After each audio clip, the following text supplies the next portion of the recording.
Welcome back to the Deep Dive. Today we are going deep on one of the most important and, frankly, most unlikely origin stories in modern genetics. We really are. We're talking about the legendary Chem Dog lineage. It's the absolute foundation of what everyone today calls loud. That's the perfect word for it, that gas, that fuel, that unmistakable savory funk. Exactly. And when you look at almost any major cultivar on the market right now, from the OGs to like the burger family, the family tree always leads back here. To this one single accidental moment, it's incredible. So our mission for this deep dive is to unpack that history. Good. We're going to follow the sources and trace this genetic line all the way back to 1991. All the way back. We'll look at the core cuts, Chem 91, Chem D, Chem 4, Chem Sis, and see how they just exploded into thousands of descendants. We're talking titans like sour diesel, GG4, and GMO. They all start here. And what's really interesting about the sources here is how much of this is, well, it's oral history, isn't it? It's almost entirely oral history, and it really highlights the role of the selector and the preservationist. This is not a story about some clean, organized breeding program. Yeah, lab coats here. Not at all. It's a story about people who saw something special in an accident and, fought to keep it alive. The genetic map we're looking at is really a tribute to them. Okay, let's get into it. The origin story. Where does the history of modern gas actually begin? It all starts at a Grateful Dead show, June 1991. Of course it does. At the Deer Creek Music Center in Indiana. I mean, it is the ultimate bag seed moment. The moment that launched 1,000 cuts. Yeah. And it all came from just 13 seeds. 13 seeds. So the main person here is Greg Krzanowski, who everyone just calls Chem Dog. Right. The story goes, his friends, Joe Brand and P-Bud, they mailed him an ounce of this stuff they called dog bud. And Greg was specifically looking for that profile, right? That chemical, fuely scent. He was hunting for it. And in that 1 ounce, he finds 13 seeds. 13 seeds that become the genetic blueprint for the next, 30 years? Pretty much. And the sources are really clear on this. The original breeder is just unknown. So it's a total accident. A complete accident of nature, which makes Greg, Chem Dog, the most critical first step. Not as a breeder, but as the ultimate selector. He was the one who saw the potential. He saw it. He recognized something in those random seeds, popped them, and found the keepers. If he hadn't, the story it ends right there. That's the whole thing, isn't it? The potential was just sitting there, but it took his eye to unlock it. Absolutely. And we should mention, the early history is messy. People on forums later tried to connect some cuts back to Colorado or P-Bud. But the core story holds. The core story is those 13 bag seeds. That's the foundation. Okay, so Greg pops the seeds. What comes out? What are the specific phenotypes that form this foundation?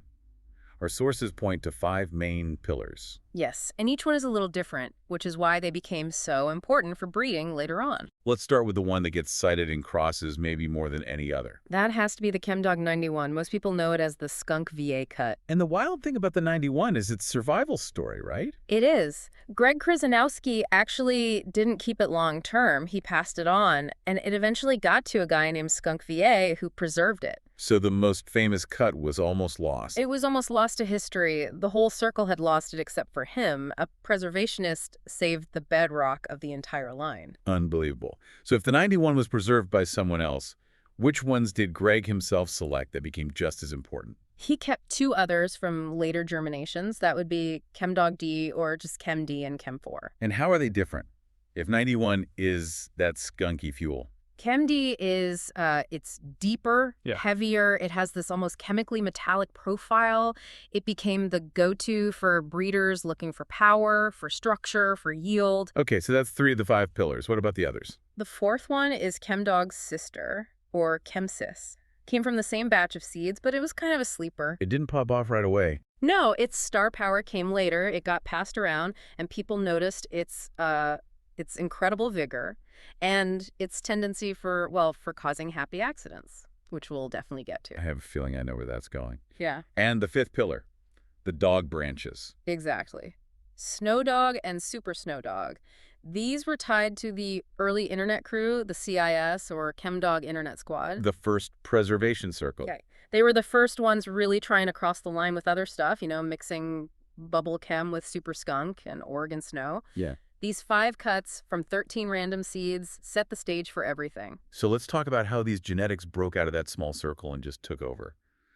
This is where we have to get into the diesel evolution. This is probably the second biggest accident in the whole story. We're talking about sour diesel, specifically the original ECSD, AJ's cut. Name for Asshole Joe. The one and only. He and another guy, Chaco, are the key figures here. And the sources all say this cross, the one that created that signature sour fuel profile. It was another chaotic origin. It was. It's almost universally cited as, you guessed it, accidental pollination. Of course. The belief is that the original Chemdog 91 got pollinated by something like mass super skunk, maybe with some northern lights mixed in. So the cut that Skunk VA saved, that was the mother of the whole sour diesel line. That's the link. And the profile that came out of it, that fuel note, but cranked up with this sharp, citrusy sourness, it was a game changer. Nobody had tasted that before. And sour diesel just immediately started spawning its own offshoots. Instantly. You get Headband, the weasel cut. You get Chem Diesel, which is just Chem D crossed back to sour diesel, trying to get the best of both worlds. But all these are clones, right? They're fragile. Yeah. For a strain to go global, people need to be able to grow it from seed. And that is the crucial shift from selection to actual breeding.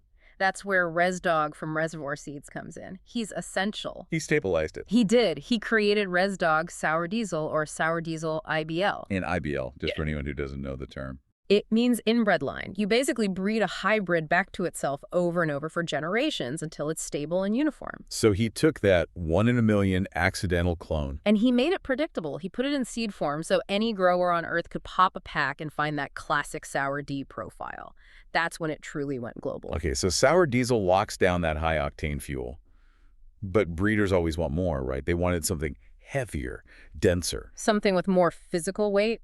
That's when the East Coast Chem gas met the West Coast OG Kirsch backbone. That was the next big explosion. The gas amplifiers. Give us the #1 example of that fusion. Oh, it has to be Motor Breath, the famous number 15 cut. From Pisces Genetics. Yeah, Jimmy Nitz. It's a straight cross of Chem D and SFV OG. It took that heavy metallic diesel of the Chem D and just slammed it into that resinous tire rubber funk of the OG. Pure gas. Pure physical gas. And you saw others doing it too. The Cali Connection, Swerve, they were huge in this.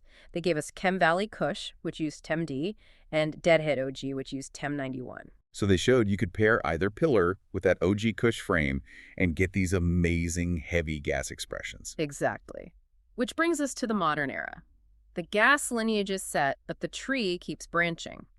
Now we get to the crazy polyhybrids, and this is where Chem Sis, the sleeper, finally takes the main stage. Let's start with the glue line, because this is our third huge accident in the story. Gorilla Glue number 4, or GG4, it's maybe the most romanticized accident in modern cannabis history. And the originators were Josie Wales and Lone Waddy. GG strains. And this story is just perfect because it comes back to the selector recognizing treasure in something that was literally thrown away. Set the scene for us. So the origin was Chem's sister, there she is, which hermed. It grew male flowers, and that hermed Chem Sis pollinated a sour dub. An accidental cross. Totally accidental. Those seeds were then crossed with chocolate diesel, but Josie Wales was so frustrated with the herm, he just tossed the seeds, thought they were garbage. But somebody saved them. His partner, Dawg, fished them out of the trash. He knew that sometimes these accidents produced the most unique plants. He popped them, and phenotype number 4 was the keeper. And the rest is history. That legendary stickiness, the potency, the pine fuel smell, that's the Chem Sis lineage, literally saved from a trash heap. And just like sour diesel, GG4 became a building block for so many other new crosses. It's a reliable foundation. You see things like Glue Breath or Glueberry. That chem-derived potency and resin production from GG4, it just guarantees a hit. All right, so from sticky piney gas, the family tree takes another turn. Now we get to the funk wave. That polarizing, savory, garlic almost, bad breath profile. Halitosis terps. Yes, we are talking about GMO. Garlic cookies. It is pure chem dominance, but with this totally bizarre savory twist. It was bred by Mamico seeds in Spain, but again, the story of the cut we all know is about the selector. Who found the keeper this time? A guy in Michigan known as Skunk Masterflex. He popped a pack of their Chem Cookies and found the cut that became GMO. And that profile comes from the Chem D side of the lineage. That's the theory. That intense, savory onion and garlic thing, it's loud, but it's not fuel. It's like a steakhouse kitchen. It's funky, and it's completely unapologetic. And once that profile was isolated, breeders just ran with it. Oh, they sprinted. Skuckhouse Genetics took that GMO cut and built the whole burger family on it. Donny Burger, Han Solo Burger, Triple Burger, and you see other lines too, like garlic breath and meat breath from Thug Pug. It's just wild to think one bag seed from 1991 is the reason a modern plant can taste like high-octane fuel in one case and a savory onion bomb in another. It shows you how much genetic diversity was hiding in that original stock. But let's pivot for a second and talk about the people who made all this possible. The preservationists and the stabilizers. The ones who made these wild, accidental cuts into reliable tools for other breeders. Exactly. And when you talk about stabilizing the chem legacy, you have to start with JJNYC from Top Dog Seeds. He was the primary architect there. He really was. He used a specific male plant, the Dawg male, as a backbone to carry the chem genetics forward. And the most famous result of that is Stardawg, Which is Chem 4 crossed with Dawg. a powerful, consistent expression of that line. And Stardawg itself created its own famous cuts, the Corey Haim, the Guava, the Illuminati. It shows that cycle of breeding and selection just never stops. And we also saw people systematically pairing chem with other classics. Right, trying to blend that gas profile. You get Dog Days, which is Chem D crossed with a 1993 NL5 haze, trying to get that soaring haze effect with the chem body. And you have breeders like Duke Diamond at a Dominion Seed Company tying the old VA skunk lines back into Chem 91. The whole community seemed to rally around preserving this line. They did. And for anyone listening who wants to see these original blueprints today, you have to give credit to CSI Humboldt and Specta For their S1 seed. for making reliable S1s of the original cuts, including Chem 91. Can you just quickly explain what an S1 is for our listeners? Sure. S1 means selfed, first generation. You take a clone-only plant, like the original Chem 91, you chemically induce it to make pollen, and then you use that pollen to pollinate itself. So you turn a clone into a seed. Exactly. The seeds aren't perfectly identical, but they carry almost all of the mother's genetic information. It's the best way to preserve a fragile clone and let other people hunt for that original magic. It's just foundational work. So before we wrap up, we should touch on the final wave, the modern polyhybrids that pull all these different threads together. Yeah, the stuff that dominates the shelves today, it's dizzying.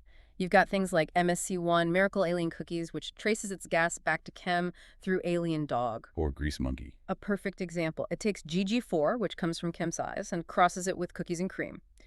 These are the final complex expressions of that original gas and funk. It proves the chem genetics can handle almost anything you throw at them. Which brings us to the end of this incredible journey.